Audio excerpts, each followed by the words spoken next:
So it's been a whole year since AniMay18, huh? I really haven't watched anything new since last June. If I'm actually gonna get through it this year, I better get cracking. 31 different shows every day in May. How am I gonna pick them this year? Ooh, I know. What better way to kick things off for AniMay18 than the franchise that introduced me to anime in the first place? Pokemon Sun and Moon, I Choose You! It's been like almost 20 years since I actively watched the Pokemon anime on Kids WB? Holy moly, I feel so old. But yeah, those original episodes were really special to me growing up. Looking back, the show didn't try super hard to be narratively complex or even that interesting half the time. Didn't even look very good. Most of the time shots were just like a matte painting with one little mouth animating between two frames, but the show got by on the strength of the Pokemon themselves. Pokemon are just so inherently interesting that it doesn't really matter how formulaic or repetitive the show is. Well, the animes kept chugging along for all these years, but I just kind of fell out of it. It was also back in the day when you were lucky to catch the show at the right time, and if it wasn't constantly rerunning on Nick or Cartoon Network, I probably wasn't watching it. Plus, the games were pretty good in their own right. The show was more of a gateway than a destination. Fast forward to today, Pokemon Sun and Moon for the 3DS are some of my favorite entries in the entire series, but I have to say that the Sun and Moon anime is the pinnacle of the entire Pokemon empire.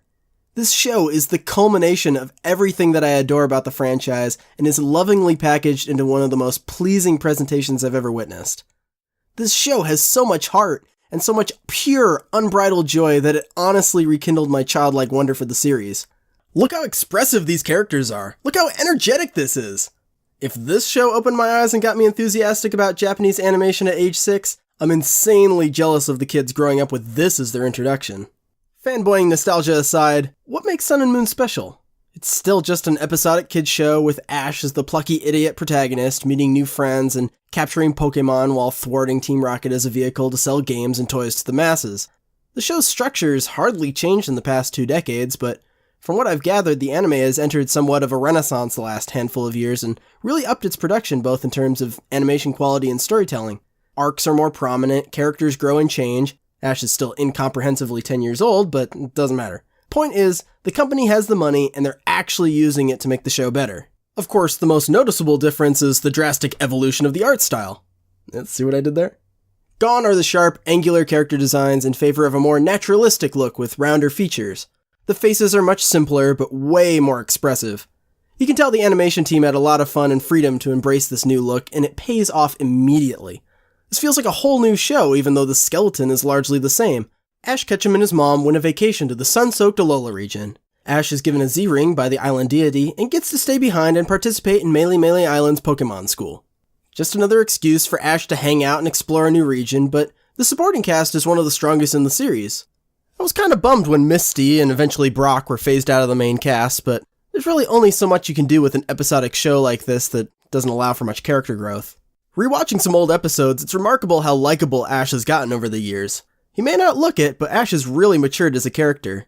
He's still an overly excitable dummy who loses just as many battles as he wins, but he's super optimistic and personable, not whiny and entitled like he used to be. He's even grown a deeper understanding of Pokemon and the world around him. He's driven to catch new Pokemon, but time and time again he shows restraint when he senses a Pokemon would be better off in the wild. And when he does catch a new Pokemon, it's almost always a mutual agreement with Ash giving the Pokemon the final word.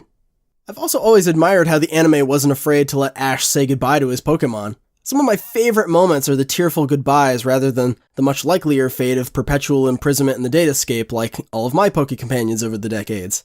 Almost half the episodes of Sun and Moon that I've seen have been emotionally touching, from a Rowlet Ugly Duckling style being raised by a flock of toucanon, to a stray Litten stealing food to nurse his sensei, an ailing old Stoutland.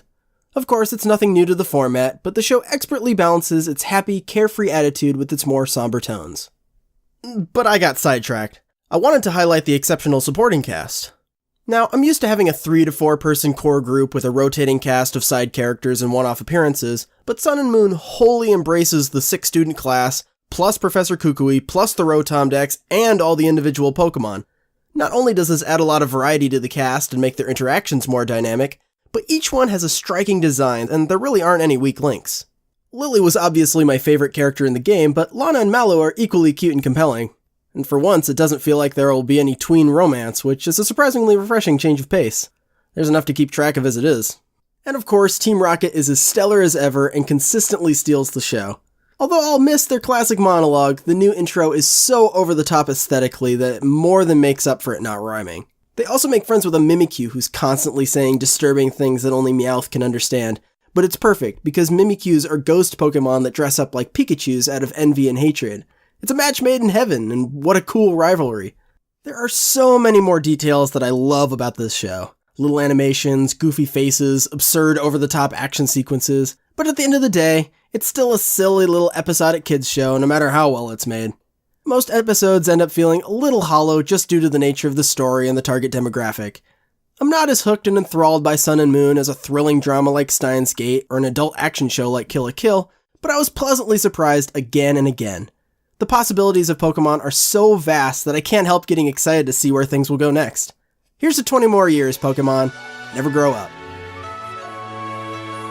Well, that was a nice little trip down memory lane, but we're just getting started. We've got a whole month of anime ahead of us, so consider subscribing to the channel or join me again tomorrow with a new show for AniMay18. And you know what they say, gotta watch 'em all!